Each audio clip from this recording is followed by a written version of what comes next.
the low turnout of EWSETA ladies is only those that have not submitted or have got final questions. So let's get, just let me know when it started.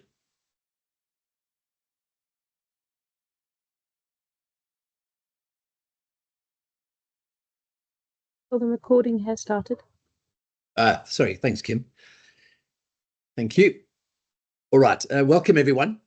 Apologies for the bit of pressure to get going. I thought we would have had a potentially much greater attendance with the EWSETA, with the window closing. And I just wanted to make sure with the MTM guys and gals that we also, if there were any final questions or anything. So the session for today is just a quick last minute session in many ways. I also wanted to say, and it was really more at the EWSETA people, that we're still waiting for quite a few program evaluations. We need the program evaluations as part of the validation with EWSETA.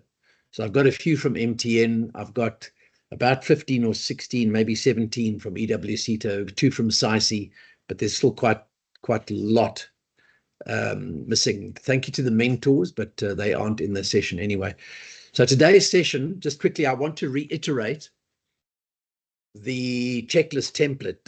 There's some notes that Johan's given us. So there's we still get submissions coming in, people saying to us, could you just check this TER, please, or sending stuff, and there's a 5 or 6 or 10 year gap between an initial qualification and their BTEC, and there's no TEO covering it, there's no academic record, there's no even TERs covering it, etc. So I'm just going to reiterate that in order for Johan to turn it around quickly, or for Tom or Kim or I to have a look at it, it needs to come as complete as possible. So I just want to reiterate that, because it seems that people not hearing it for the 3rd or 4th time. So I'm going to just reiterate it for the 5th time. I want to go quickly through some slides, which EXA has sent to me just now. I've had a look at it, and I'm not 100% sure I fully understand it, but I'm going to share it with you. And then if you could put your names in the chat, whether you MTM or EWSETA, there aren't any SAICI people registering now. If you could just put your names in the chat. They don't want us to send this out to anybody, and they want to know who they should look for coming out. And then we will send the slides to you in the confidential understanding that you won't distribute it amongst all your mates and things, and just you will use it. But it's and I'm glad Kim and Johan and Tom are here, because I just had a very brief look at it, and it's not as easy. If you think CHQ is complicated, I thought this portal was very complicated. So, but maybe it's just me. So I'm going to run through those slides, and there's a link attached in the slides, and then you're going to do the whole update. So we'll have a very quick look at that, and Kim may know this a lot better than I, or Johan, or could Tom even, so we'll handle that. Then we'll have a quick sort of a closeout chat with the MTM, and then Louise will throw everybody into a breakout room with Tom, so we can just make sure that we close that program out effectively with MTM, and any final questions and things, and how Tom's proposing to handle it with EXA, etc., etc. Any last minute business there. I will then stay in the main live room with Kim and Johan with the EWSETA. We'll just do a quick update with all the EWSETA ladies. And the reason for breaking into rooms is that we are not wasting anybody's time looking at something that's absolutely not relevant to them as well. Once again, if there are any anomalies in the things, just please give us your latest information in the chat space, so we've got it live and we can update our records. I'm just going to have a very quick chat with the EWSETA ladies on AMANZI 1 and 2, what the plans are for the mock interviews coming up. We only do the mock interviews after we've done the final submissions.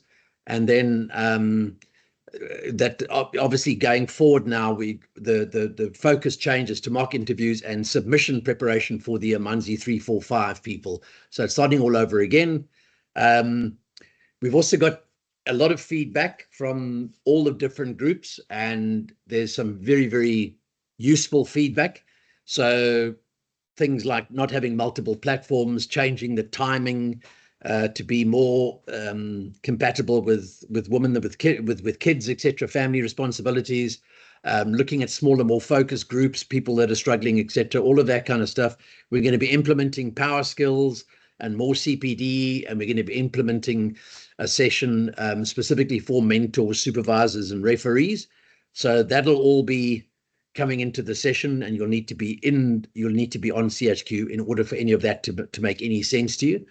And then we're going to have a session. So this is going to be quite quick, and then we'll have a session for the EWSETA ladies. At the same time, obviously, all of this is running in parallel with Tom in the MTM, which will take on whichever direction Tom takes that conversation.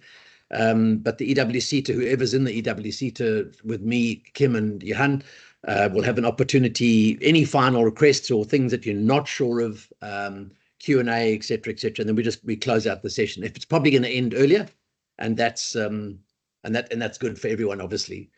So I'm just going to break there quickly. Tom, is anything you wanted to add at this stage?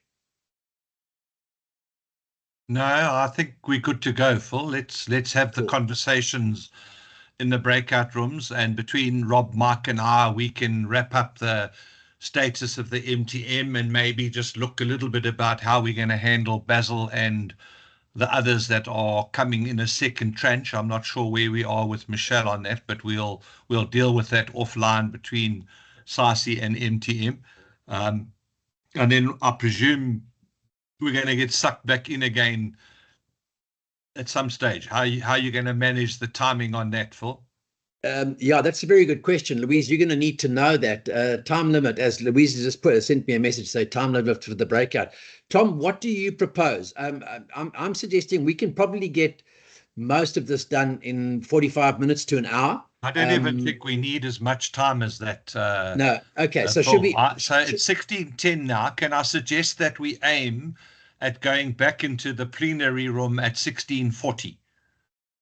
That gives us 30 minutes. That should be fine. That should be fine. I see I've got Cheryl is in, so I've got one MTM. I'm just checking. Yeah.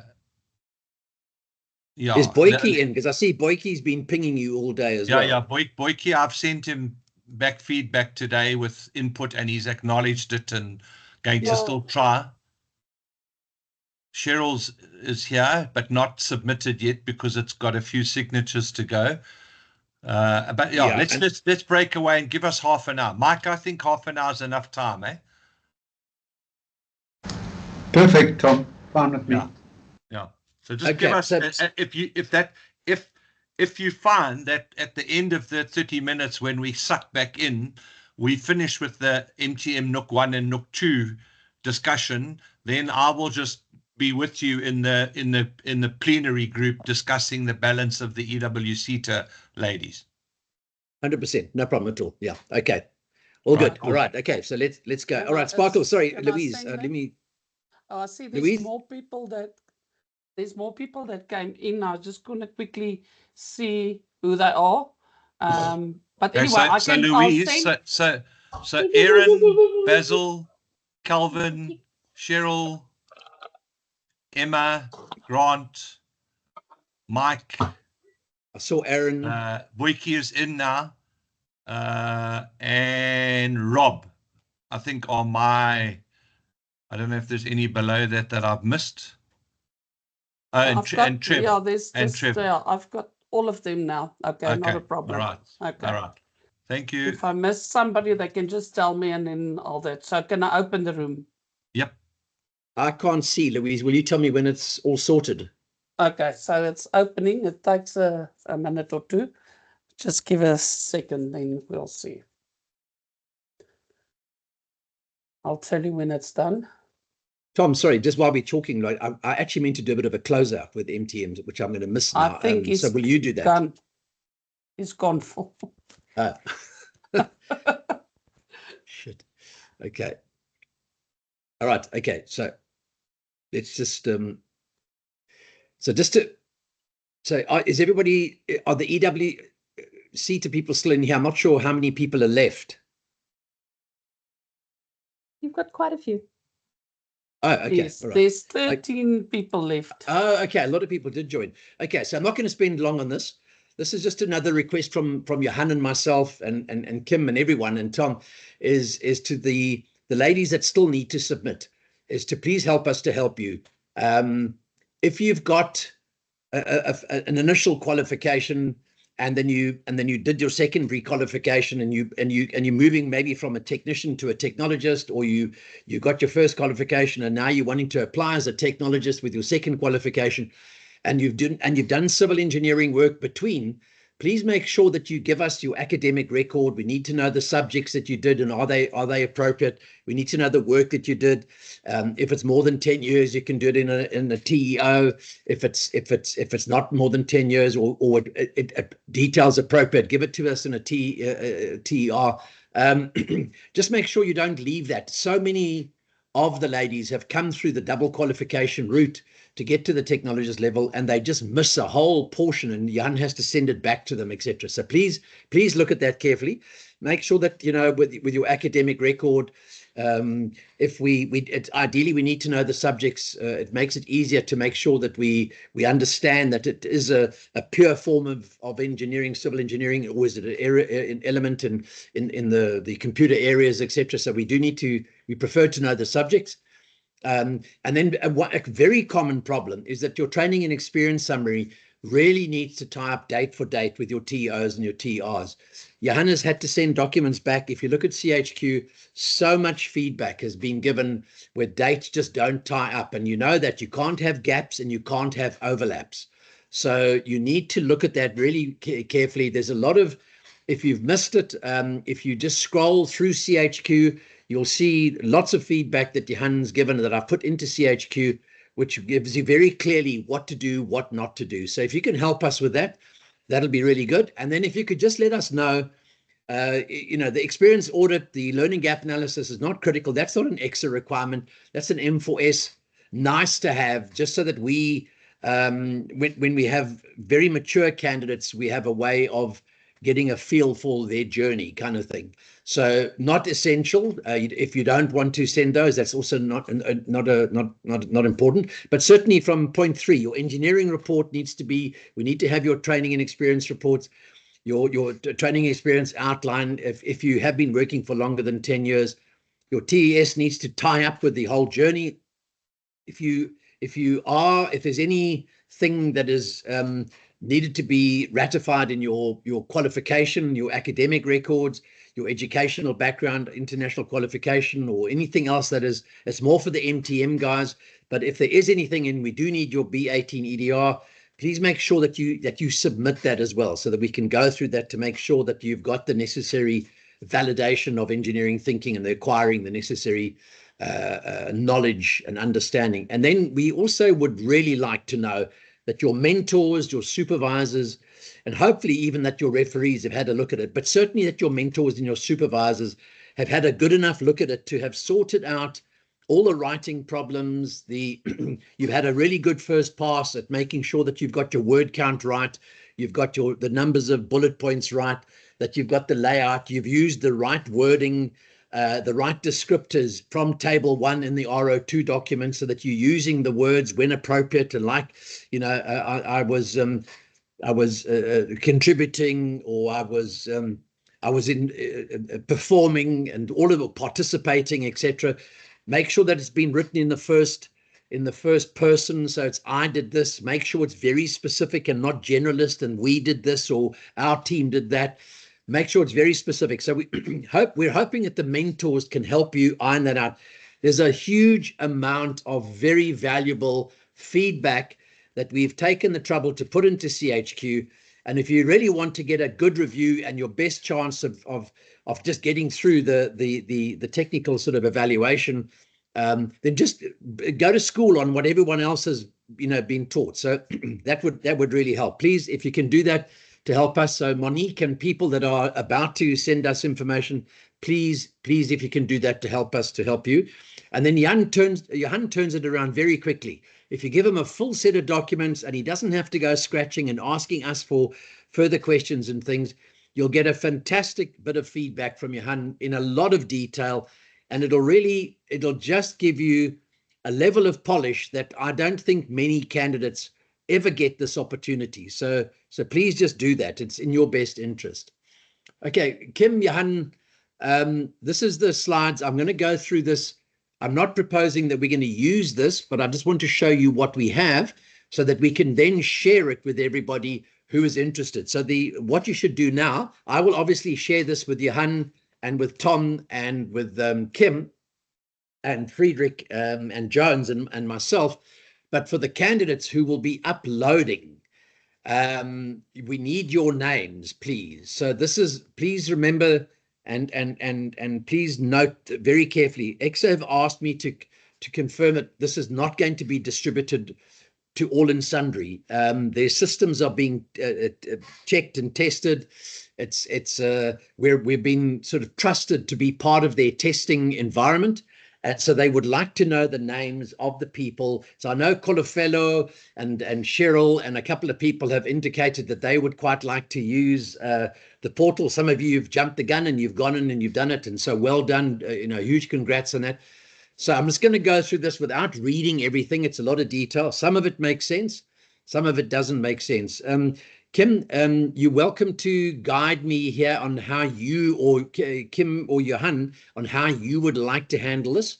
There's the link up at the top, but essentially what happens is it goes into a whole lot of slides. We won't have time to read it, but Kim, how would you like to handle this part of the session, given we have limited time? Phil, would this actually not be a more useful thing to do with the MTN people? Did not one of them say that they wanted to submit as well? Or is the idea just to do this with the... No, you're absolutely right. You're absolutely right. Sorry, Tom, Calvin and a couple of them did want to use this as well. Okay, so let's...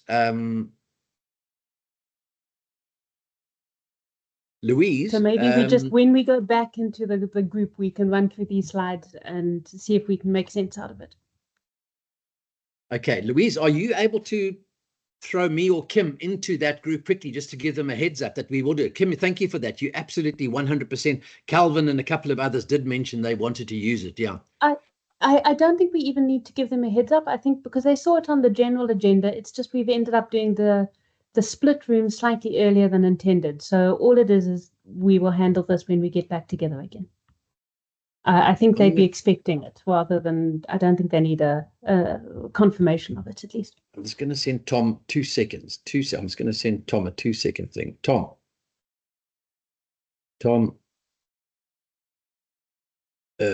we will hold the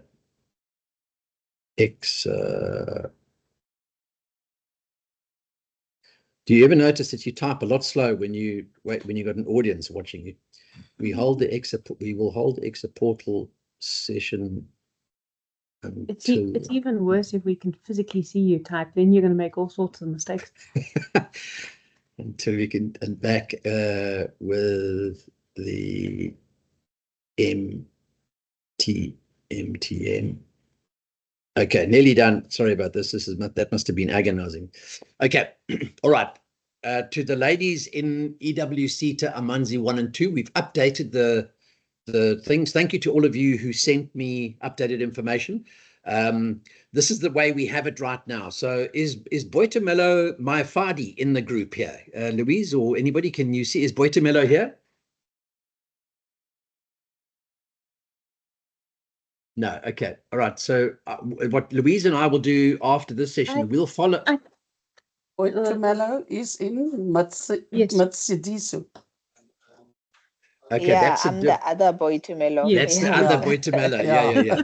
Okay, yeah. That's the Boitumelo from AMANZI 3. Yeah. Okay. AMANZI 3. Yeah. Yeah. Okay. All right. Okay. So we'll need to follow up with this Boitumelo to see. There was documents outstanding in July. We were expecting 1st of August. We were expecting. So, Louise, we'll just make a note, you and I, that we'll follow up with the Boitumelo. And then all the ones in blue we've reviewed. They've had their reviews. Some of them have already submitted. They've done a great work. They've had very good. Some of them very good. Some of them needed to do quite a lot of work. But everyone on it. Monique Liners is, I know, very, very close. In fact, she said she might even submit a little bit later this afternoon. So Monique, that's good. We're looking forward to that.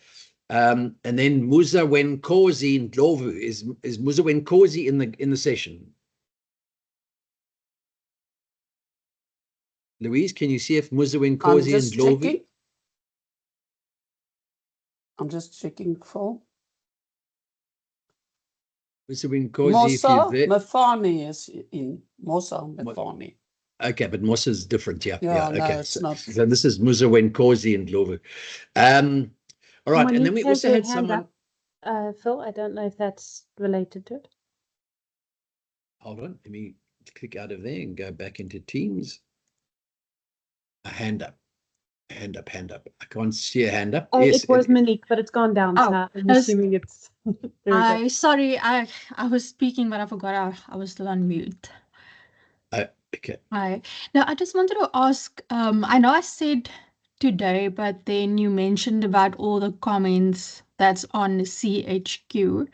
Is it fine if I still submit tomorrow? Because then I'd like to maybe see if I can still amend my report according to the comments on CHQ. Is that, or would you prefer me to send it today?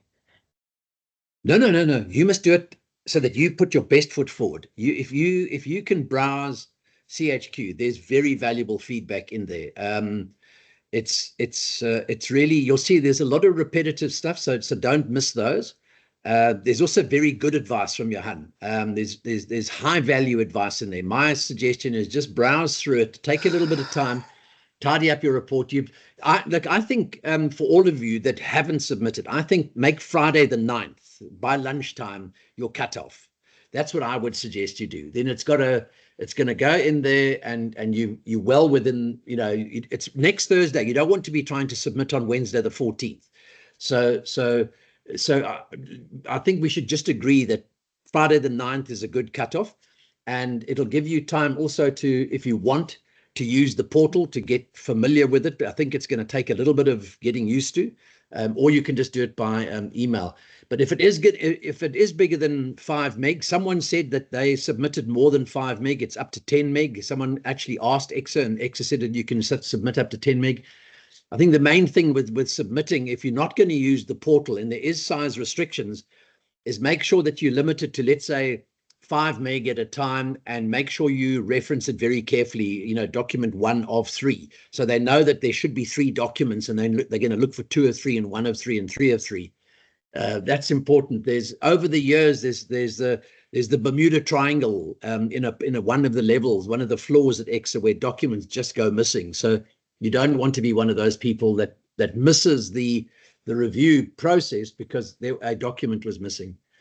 So Monique, the answer to your question is play to win, and rather give it a review based on the CHQ feedback and send it to us tomorrow. That no problem at all. Johan will be happy to turn it around, well before then. All right. Thank you. Oh, I'll aim then for before the 9th, or by the lunch the 9th. Hopefully tomorrow. So remember, you're sending it to us for review, not to EXA. So the quicker you can get it to us, the quicker we can get you a review. So don't push us into a corner late Friday afternoon, because you're not going to get it back on Friday, which means you're now into next week. So my suggestion is close. I would say close a business tomorrow would be good. Thank you, Phil. Okay. I hope I haven't thrown Johan under the bus. We'll see. We'll do our very best. But the moral of the story is, if you do it well, it's an easier job for Johan. It's where Johan has to go hunting that it's going to take time. So probably a good investment in just doing it well. Thanks, Monique. And then Musa Wenkosi and Ndlovu, we'll have to follow up with Musa Wenkosi and Ndlovu as well. I also noticed there was someone called Ramaisela Rasiki, who is actually already submitted, and that never went through the Johan process. So obviously he had lots of confidence, must have been a very mature graduate, maybe from a couple of years, got enough value out of the sessions, and actually did a submission there as well. So, and then Zintle, we had a good review recently, so that was well done. That's all the CETA ladies. And then the industry ones, this is the ladies that are not sponsored by EWSETA and are sponsored essentially by us. There's a couple of people. We need to follow up with Amanda Doobie. Is Amanda in the session? No. Okay. Cherie's been reviewed. Dikalezi Malachi. Is Dikaledi in the group, in the session? We were expecting documents by the 8th of August, which is tomorrow. So we'll need to follow up. So Louise, between you and I, we'll just need to we'll just single out all of these ones that are missing a blue and drop them an email, please. So we just have to clarify, are they still in the group? Are they not in the group? Have they dropped out? Have they moved on? Mossa's had several bites at the cherry, so she should be getting better and better and better. Pumelelo and Ndlovu has been done recently. Unati Mbengo went through it. And then is Zara Ghulam Hussein in this session? Zara, are you here? Doesn't sound like it. I don't see his name. Okay. I think it should hopefully her. But okay, that's fine. Okay, and then we've got the following. Nkululeko Dlamini actually submitted and had a lot of work to do. So that was a Finachafani kind of thing that was submitted prematurely. She was in AMANZI 2. Okay, moved to AMANZI 4. That's fine. Esti Kutsia is industry, and then we've got Pamela. Veronique has been moved. So if anybody knows of anybody that's any other changes, those are all people that were in AMANZI 1 and 2, and they've been moved out now. So that's how we have it at this point in time. If any of you have any changes, please put it in. If any of you are missing, you're not here, you're not shown here, please put it in the chat so that Louise and I can pick it up.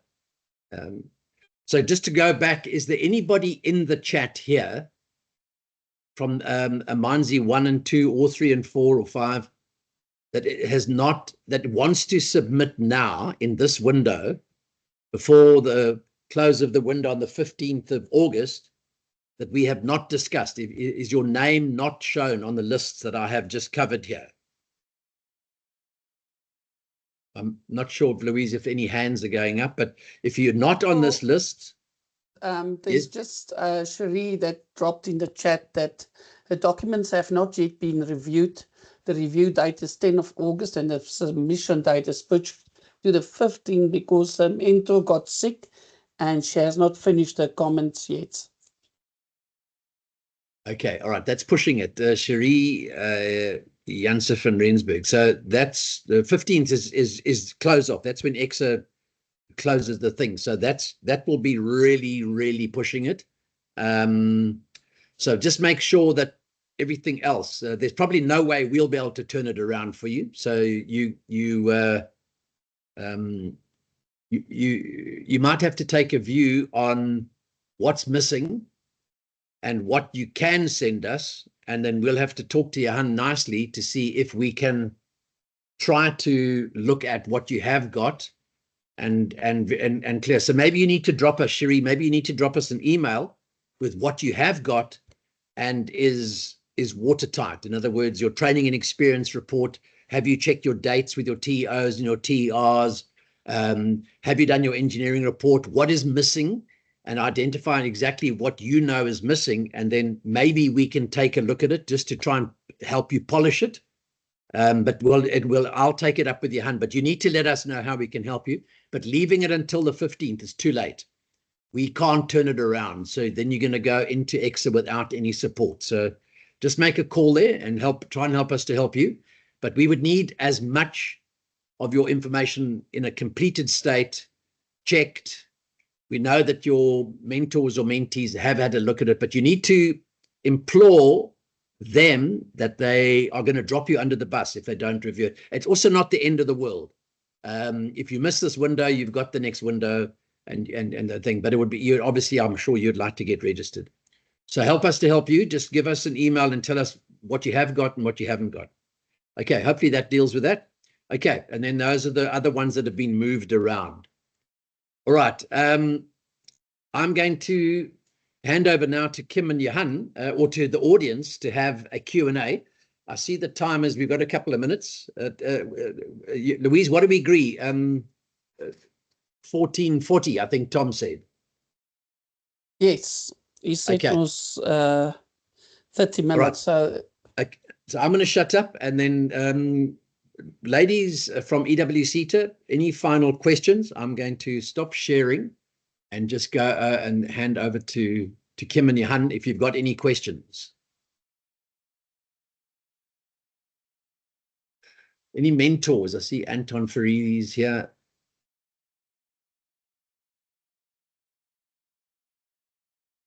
No question. Cherie, yes. Cherie, go.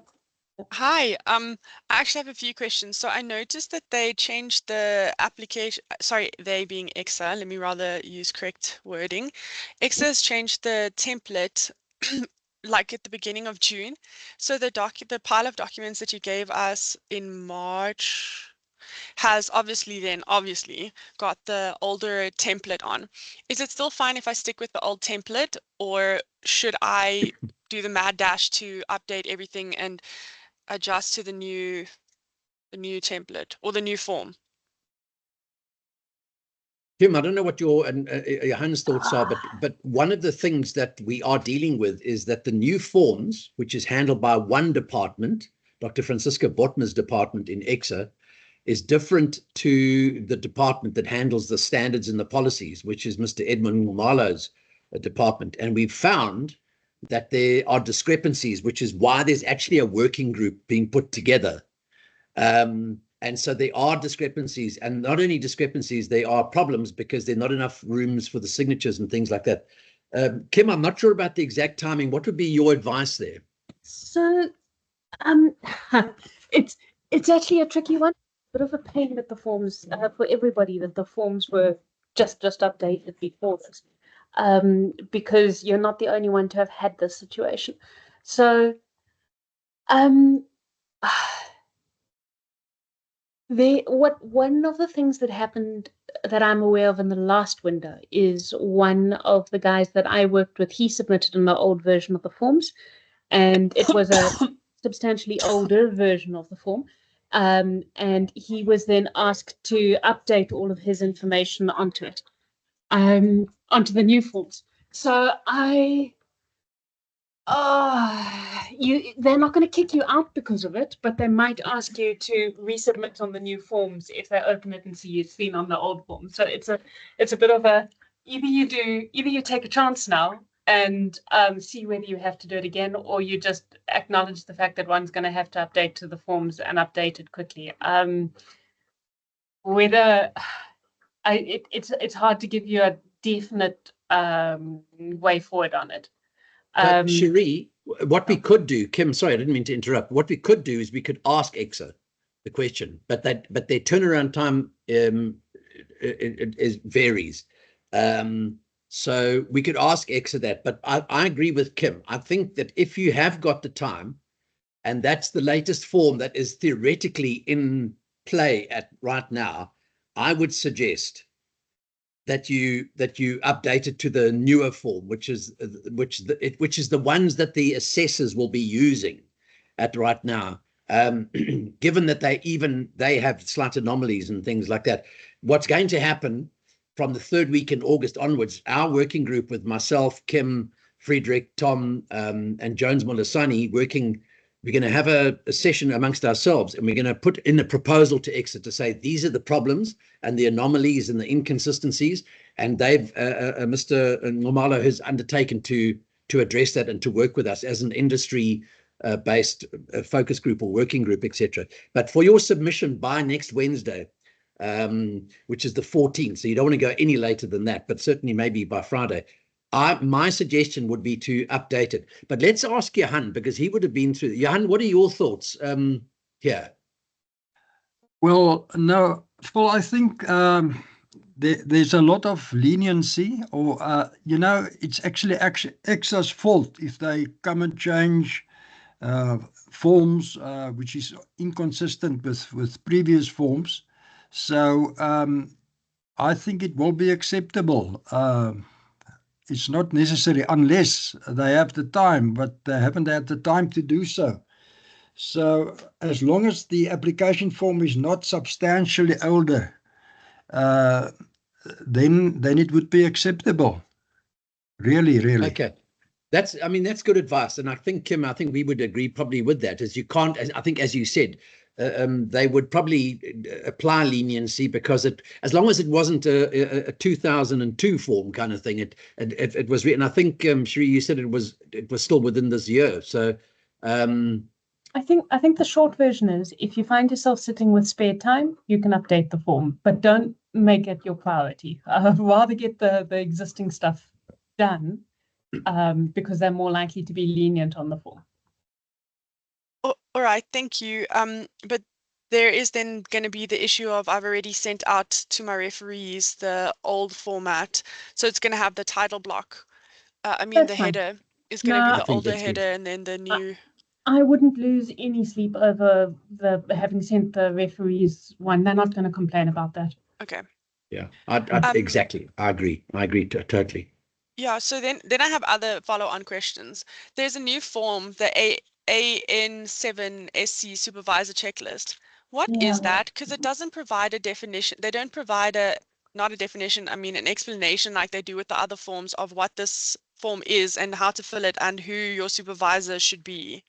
So that form is very new to everybody. I saw it literally for the first time last week. So the advice that I gave that lady at who brought it to my attention last week is, based on reading the form and having a look at it, it's almost like a referee guideline, only it's for your supervisor. So the supervisor is typically the one who is signing off your latest TER. Your supervisor signs off your TER. So that's the one that they want to hear from, is the one that's signing off the latest TER. But in most cases, that person is also one of your referees. So what she's done, that particular lady, is she's had him sign a referee form and fill in all the details and fill in the supervisor form as well. So until we get any further guidance on that form, I would do it that way. All right. And then another question is, the AN4 IPD form has changed, where they want us to start putting the subjects in categories. So instead of saying what type of course it is, they actually would like us to list it as an engineering course, a management course, or a computer course. So it can only fall under those categories. And then there's also an additional table now, column that says SAQA NQF. So if we don't have that, then we just leave those open, because I would assume we put also our degrees, or our further study degrees that are accredited in terms of SAQA on this as well, or how would we go about grouping what's engineering and what's management? And okay, one at a time. The different categories, it aligns it with you are PR Eng, hey, rather than PR Tech Eng. That is correct, yes. So I think the PR Tech Eng form already had the different categories earlier on in the year, but the PR Eng form didn't. So it's been updated to match it. It's actually a bit of a pain, because it's not always so easy to fit them within those particular 3 categories.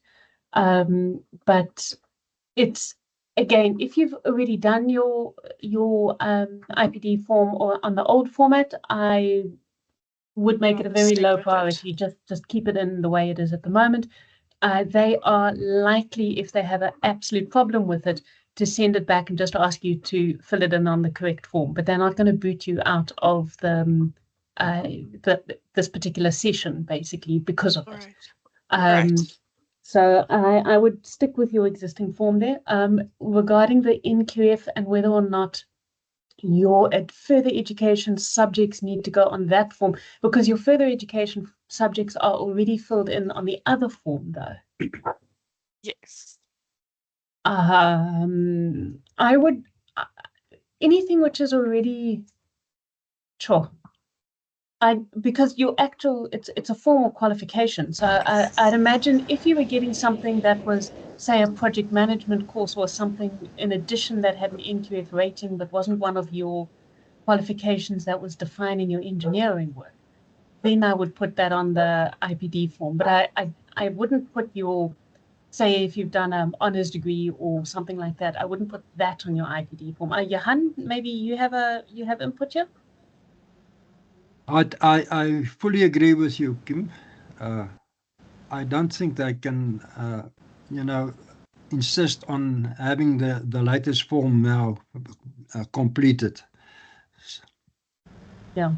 Yeah, Alright. Kim, So can I just, Kim, Yep. we are back with you guys now. So the MTM groups are back in the main room. Can I just make one observation on the forms I've reviewed? Is that I noticed that people tend to do the IPD table almost as they remember something. And I don't know if I'm just anal, but do it in the order in which you attended activities. I know it's split into technical, computers, blah, blah, blah, blah, blah, but it's very frustrating to try and see progression on your knowledge learning, where you go and put in 2024 and then there's the 2015 one and then a 2013 one.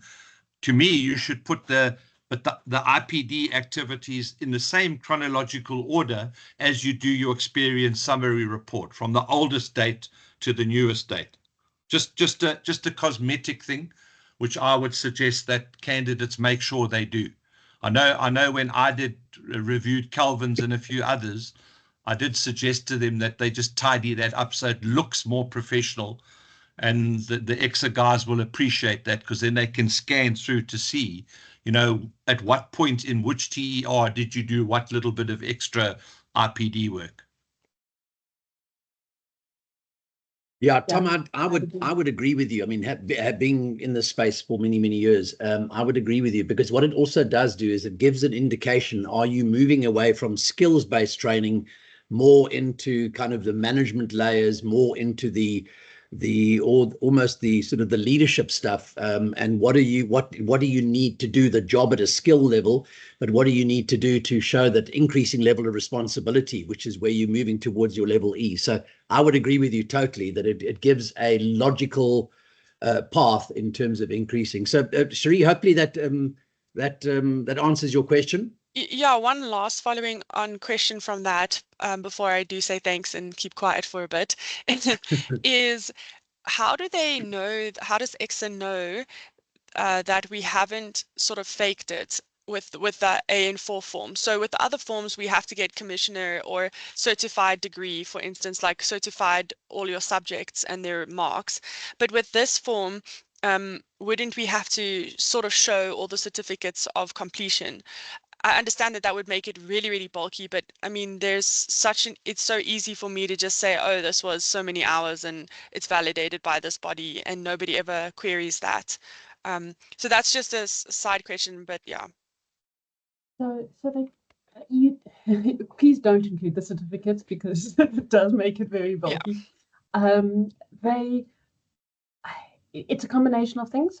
If they are concerned or they think that maybe there's some reason to doubt the list that you have put together, most of the courses which are actual CPD, even though I know you don't need CPD points as a candidate only once you've actually registered, but most of the courses that are CPD do still have records of people who entered. So there are opportunities for them to check up if they feel there's something suspicious. But what they're more likely to do is grill you in the interviews, or if maybe call you for an experience appraisal if they feel that there is something suspicious going on there. Obviously, remember, you are being evaluated in terms of the fact that you are supposed to be taking an ethical approach and professional behavior and all of that. So, it would be it would be pretty poor showing if people were in one breath promising to abide by the EXA code of conduct and the next one faking all their learning courses they've been on. But yes, there is. They'd probably grill you on them if they were worried. Yeah, Kim, I would just add, so EXA can check that what you say you've done is a real thing. As Kim says, all CPD, and I know yours is IPD, but the things you attend generally would be also for CPD, will have a validation number and are logged via an ECPD3 form on EXA's system, so they can verify that what you're saying you did is a real thing, and the CPD points or the duration you've allocated to it. And then I agree with Kim. If they want to interrogate anything, they'll do it either through the experience appraisal, or during your interview, they'll say, look, we see you attended such and such. Tell us a bit about how this influenced your work or whatever. And then if you sit and say, well, I sort of slept through the whole course, well, I didn't really do, you'd be in big trouble, because then you will have not met the requirements for the ethics outcome, which is outcome 8 in any case. Yeah, I agree. Johan, any thoughts there?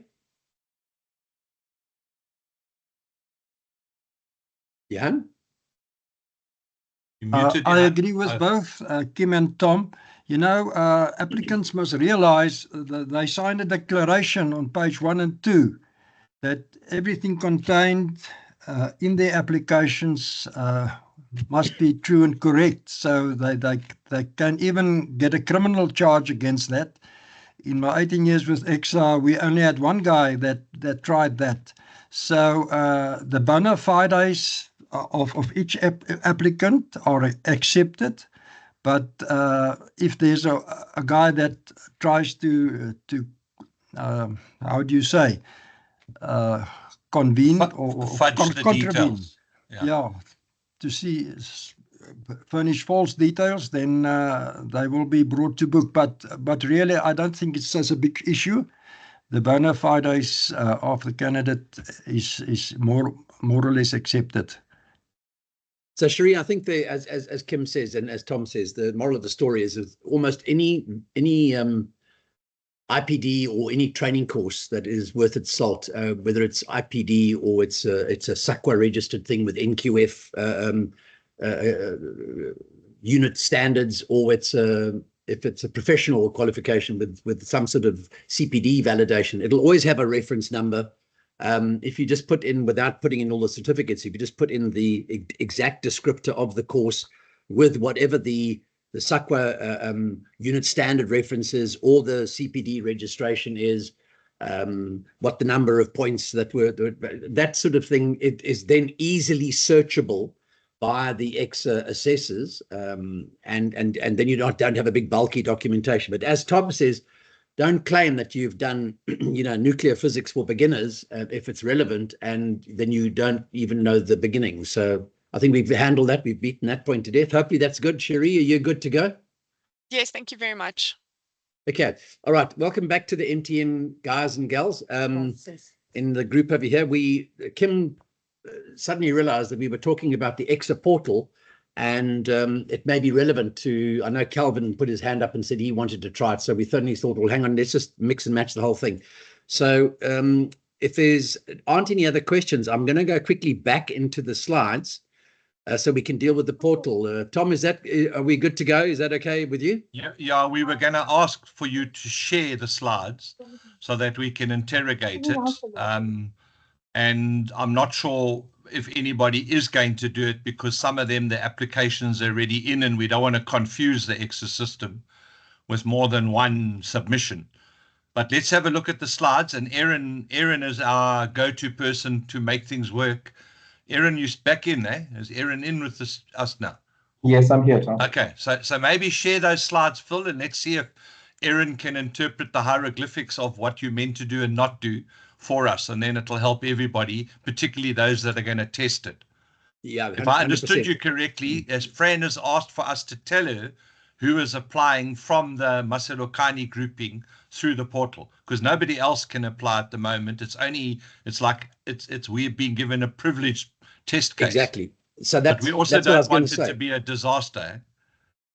No, so the agreement with Fran and Chipang is that we must tell them who is going to be using the portal so they know what's coming through, and they've asked us to please not share the slides indiscriminately outside of the group. They're very happy for Marcelo Locani to be part of the test function. So everyone's on their outcome 8, their sort of their integrity and ethics kind of thing. So we'll share it as after this.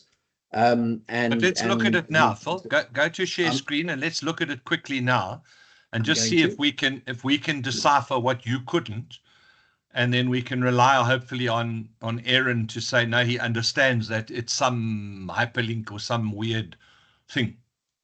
Yeah, it's not that I didn't understand it. I haven't spent time trying to understand it. But okay, so there's a hyperlink.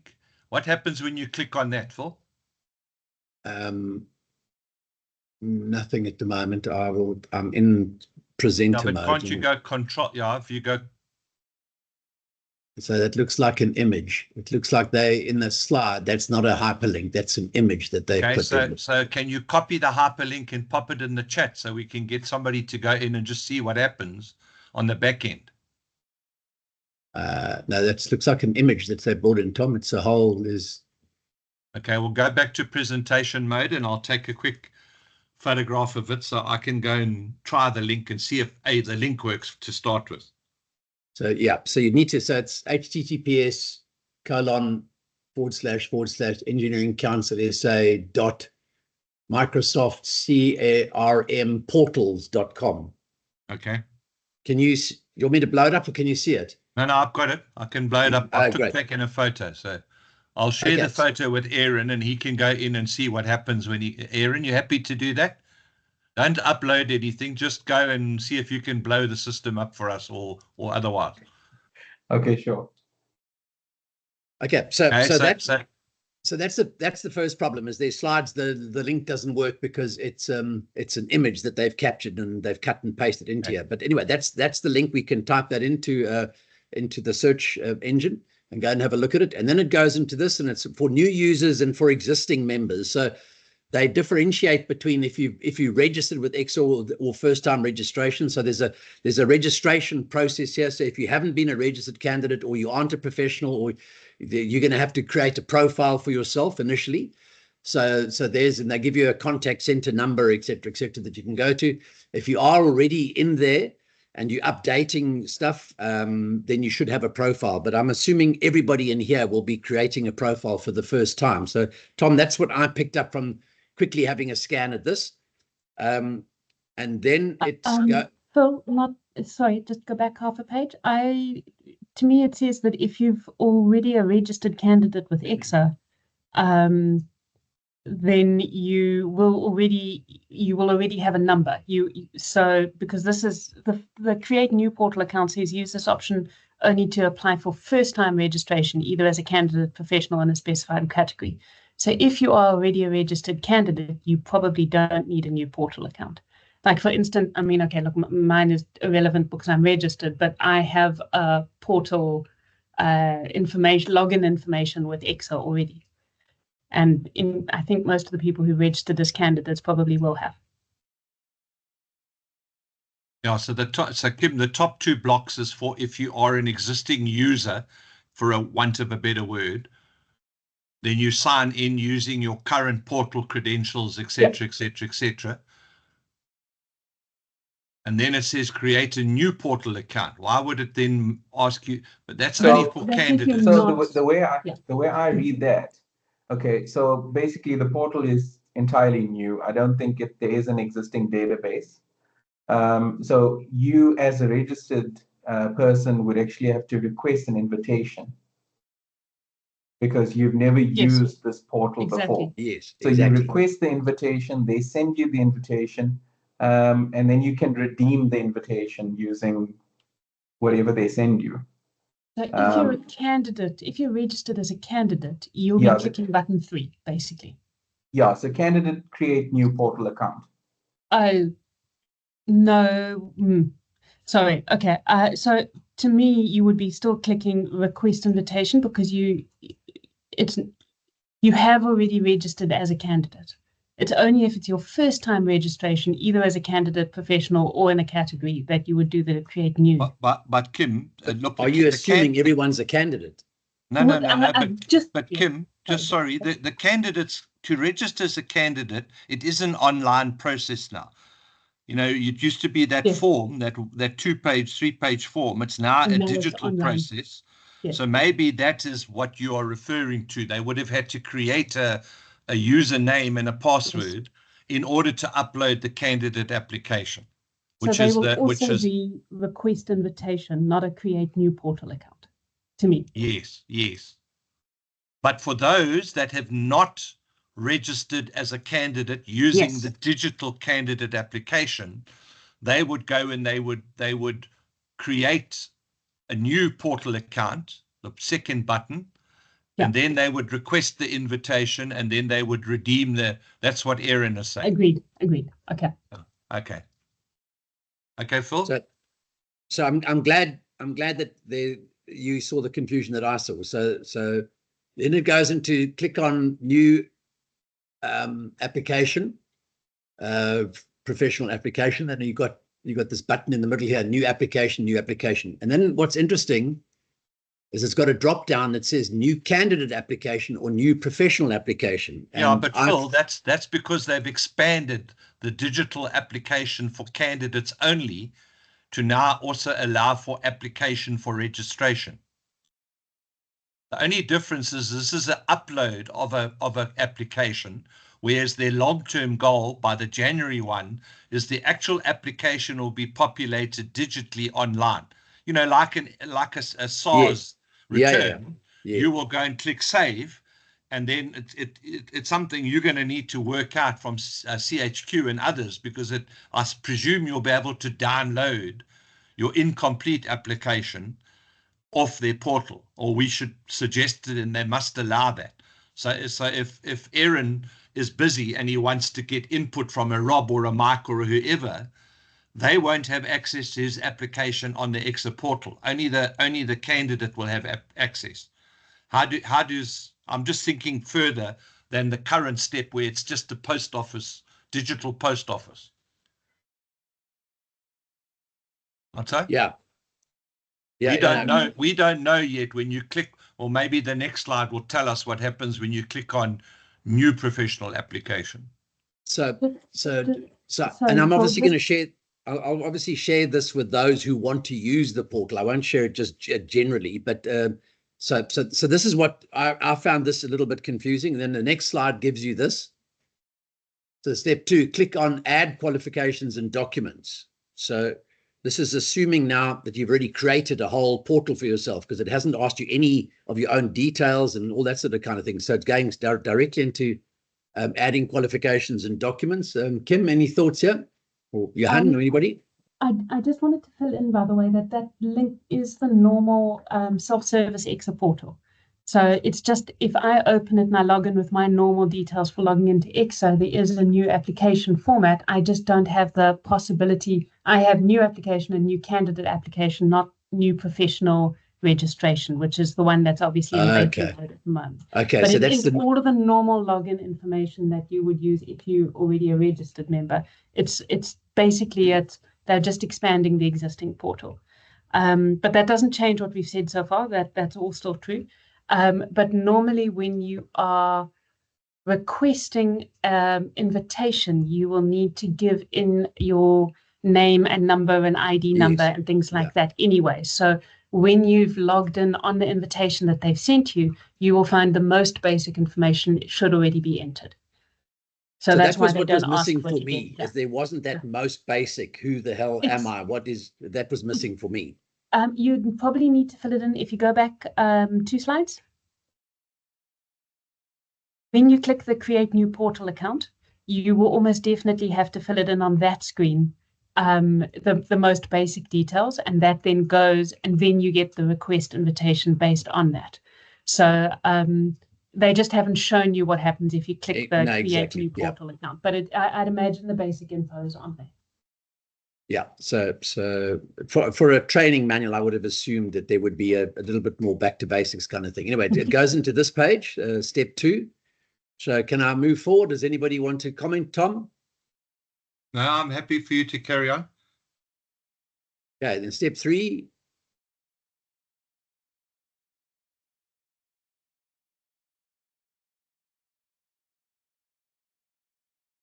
I think you can carry on, Phil. These seem like fairly normal filling in the blocks.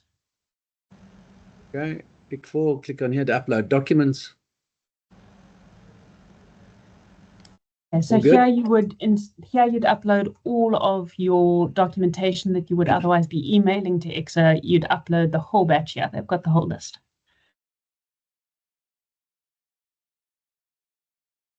And pardon me, where would things like the B18 EDR, would you just also, you don't, that's not a prescriptive checklist, I'm assuming. That's just a so they've said here all the required documents, so that this is a minimum information. It could be one document though.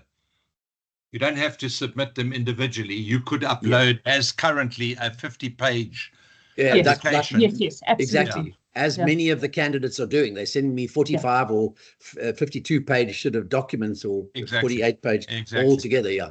Okay, so that's it. So you're saying that that's okay. Here, they would click here. It would allow them to browse a folder, and then it'll put it in that orangey color. And when you're happy, whatever you're wanting to send them is in the orangey color. You know, it'll have like a hamburger menu. Then you just click submit application. Yeah. 100%. And that assumes we'll go into some ungodly hole somewhere in EXA that many few will venture into in time. So, and we'll clean that piece of the recording. Tom, so the moral of the story is that they don't have to do it as individual documents. They can do it as a solid document, and then it goes here.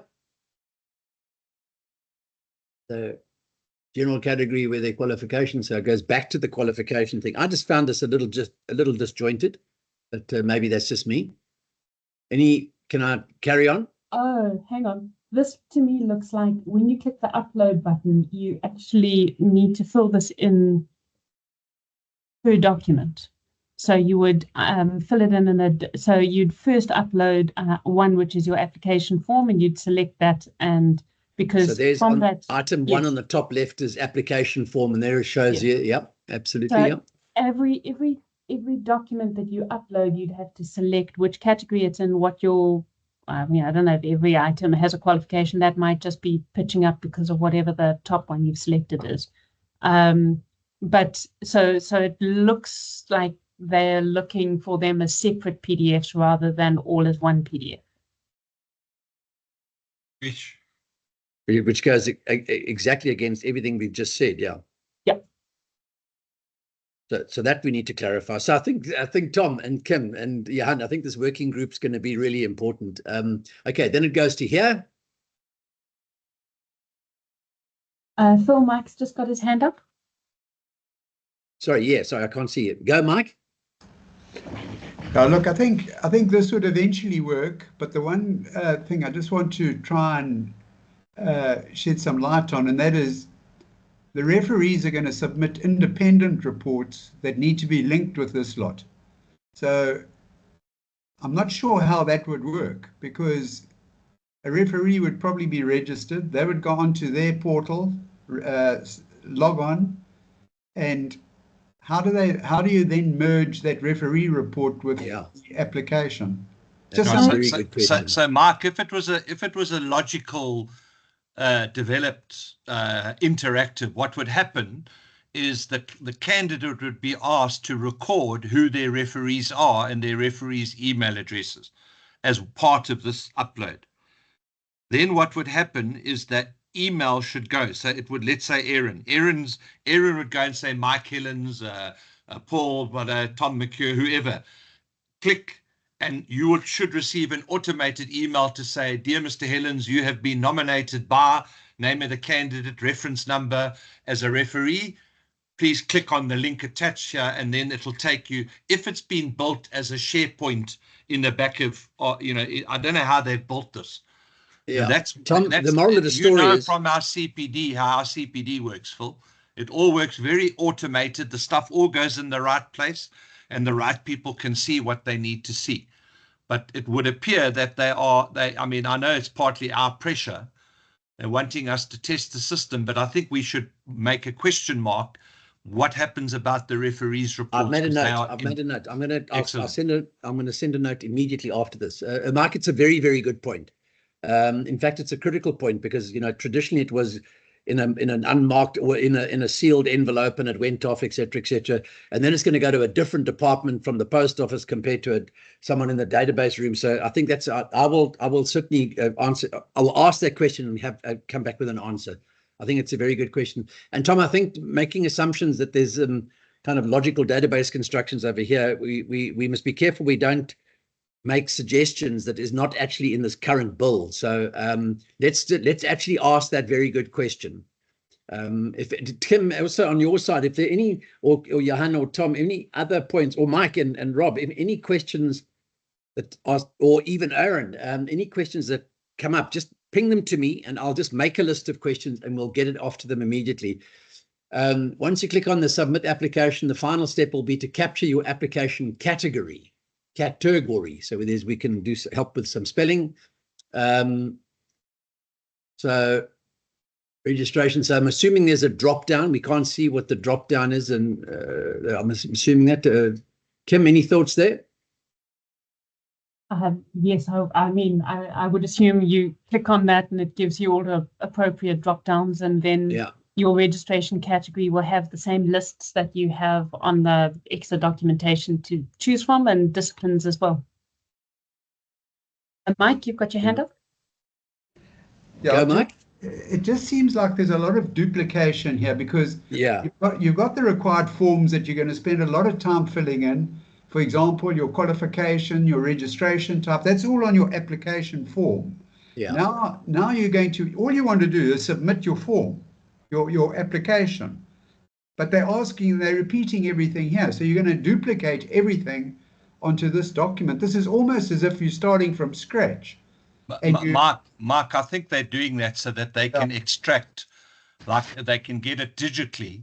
So they'll have a record with certain fields populated, because otherwise they've got to go back to extracting the data off a manual form. I think that's what this is all about. More than giving us some form of portal now to submit because of the restriction of 5 megs on the normal engineered exa.co.za. So this is more in line with future applications. I think this is phase 1, exactly. I agree with you, Mike. I think this is phase 1. I think this is half in, half out. I've made a note here that there's a lot of duplication. So, and obviously we'll approach it with EXA as trusted advisors and friends, and not pointing a stick at them, because that's the best way we're going to have staying close and resolving many things that we do need to get resolved. But the first thing I saw, that there's a lot of repetition going on, and not in the right logical sequence either. There was another voice. I was just saying, Rob also has his hand up. Oh, sorry, you're up. Go. What I'm looking at is that these details should be pretty much right at the beginning, because depending on what you're applying for, determines what documents they need. 100%. 100%. I thought that's exactly what I thought. There was a very illogical structure in these slides and steps. But we'll give them that feedback. Rob, I've made that note. I've made a note of that the sequencing also looks a bit confusing. Tom, anything from you? No, I think I'm good. We've debated it, and then it goes to there. So that's kind of what we've got. So I will then distribute these slides now. And if please make sure those who want to use the portal in MTM, that you pop your name into the thing, or else I'll just send it to you, Tom, and you can share it I'll send it to you and Rob and Mike, and then you can just share it with those who want to use it. And then just please bear in mind that it isn't active. Aaron, were you able to get into the portal, or Tom, were you able to get into the portal? Does that URL go anywhere? It does take you to Kim said she tested it, and it took her to the normal EXA. Okay. Didn't you say you tested it, Kim? Yes. So for me, it's taken me to my normal self-service portal, but I don't have a option to be able to click new professional registration. So I don't know. Aaron, have you managed to log in, and do you see that option? Okay, so I don't have any login details. So sure. I'm trying to either create an account or request an invitation. Create new portal account asks you for your email address. It then sends you a verification link, which I've yet to receive on my email. So until I get that, I can't confirm the code. Sure. But yes, okay. So I think in principle, the link works because it's the normal link. It's just whether or not one can see the additional option. It's that whether you've got the upload options for the candidacy application, or the registration application. Yeah, okay. Okay, so not a great win right now. It's phase 1. I think Mike's on the money. I think it's like a phase 1 of a planned way forward, and it could do with some logical structuring and things like that. Okay, Tom, I think that's Zintle also has her hand up. Go, Zintle. Stop sharing so I can see hands. Okay. Go. Yeah, I was able to get into the page. However, Currently, it only allows you to load a candidate application. When I go to the professional registration, it says access denied. You do not have permission to view the requested content at the moment. So it does work, but it doesn't allow for professional registration when I go online. Okay, I wonder. Okay, so it doesn't actually allow you in. Phil, I think this might cause people, especially in this last week that we have, a lot more stress than is maybe necessary. I'm thinking exactly the same. So I think it's worthwhile to have done this exercise and to go through and get some of the feedback, and that is very useful to send back to EXA. But I don't know. I just get the feeling that it might be very stressful for everyone concerned to try and actually submit there and maybe run the risk of something going wrong. So I don't know. Is it worth trying to get somebody through? I'm going to give Chepo and Fran this feedback immediately. I'm going to say that Zintle was denied access, and I'm not sure if it's the fact that people have to go in and, as Aaron says, actually create that portal and get the invitation, because that second page talks very much about you've got to go and create it. Also, it actually contradicts itself. If you read it, it actually contradicts itself. So let me send it off and see if there's any way. But I would agree with Kim. I think in the if it's as confusing as this, the likelihood that your information is going to go all over the place is probably equally probable. If it was me, if I was submitting right now, I would break it into 5 megabyte bits. I would remove the number of scans, and I would use as much PDF and only scan signatures and the documents that I really have to scan. And I would use the old route with good cross-referencing. But that's my thoughts. Tom, I think we've sort of finished the session. Anything from you? No, I think we're good, Phil. If we can give Fran and Tsepang some feedback. And I've got a meeting with Bridget, Fran, Tsepang, Ivan, and Nirvana, who's the accreditation, Navashni, what's her name? Navashni, accreditation lady, on the 22nd or 23rd of August. We can circle back again, because I think I agree with what Mark said. The idea is, if they're working towards the online digital capturing of an application, or are they just providing with an alternative to engineer at EXA? They're making it very hard to use as an alternative for the file size limit. And it would appear there's two different. There's 5 gigs in some, or 5 megs or whatever it was, and some say 10. I don't know which is the limit, but yeah. So someone contacted EXA, and the feedback we got. But I've also made a note of that, so that's something I will clarify, and I'll let everybody know tomorrow. If they answer tomorrow. But I think it probably stay with the basics and just have it well cross-referenced. It's a pity, because I was hoping for a win here, but I don't think I think putting them under pressure and trying to squirt something out quickly, I think maybe their testing they're doing is not with external people. Maybe they're just doing internal testing. All right, Johan, any closing thoughts from yourself? No, thanks, Phil. I'm fine. Kim? Just about. Kim, you're muted. Yeah, no, my Teams was misbehaving. No, I'm fine from my side. Okay, all right, we'll go on. And Mike and Rob, sorry, from your side? No, all good, thanks, Phil. Good from my side. Just wanted to wish all the guys good luck. Those that have submitted, it's all thumbs.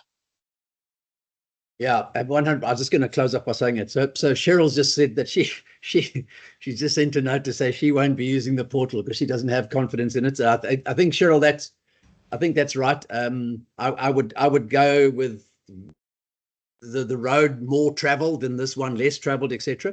And then just for myself and Louise and our team, we just wanted to wish everybody a good luck, especially the MTM guys. We ended up with taking on catching a tiger by the tail, not really well prepared for alternative or even the academic route, and not just ourselves. I mean, EXA weren't prepared either. So I think we played to win, and we may not have won as much as we could have. I think there's a road ahead. Hopefully Tom's clarified the way he thinks is best, but thank you for the opportunity of working with MTN. I hope things go well. I hope you get the chance that you deserve for things to go ahead. And to the ladies from EWSETA, all the best. We've had some really, really good applications coming through. I think, Johan, Kurt, gratitude to you for the time that you've spent turning things around quickly. I think a lot of people will benefit from the polishing and everything that you've done. So thank you for that. And if no one else has got anything else to say, I think then this has been a worthwhile, hopefully a last-minute catch-up session. And I'll circle back to see if I can get any sanity out of, let me rephrase that, if I can get any useful hints back from EXA on it. Otherwise, I think the consensus here is that stay with the traditional route and keep I'll try and get a file size clarification as well, and also drop that to everyone. Otherwise, cheers. I see Indakona is in here. Is Indakona Bashingi? Are you submitting now, or are you submitting in January? No, she's Yes, January full. Okay, I had a feeling that they may be trying to accelerate. And then Tom, then you looking after Boykie then. Okay. All right, everyone. Thank you very much. Enjoy the rest of your Wednesday evening. Cheers for now. Thank you, I Paul. wanted to ask Bye. Tom something. There was a question. Yes. I heard a Mr. Tom, question. yes, I just wanted to ask, if you got a chance to look at my document that I sent, we're privately communicating via email a few weeks ago, and just so I can try a way to look at what to improve and how to change my overlapping TERs and stuff. Academic. Okay, you need to check for overlapping. You've got.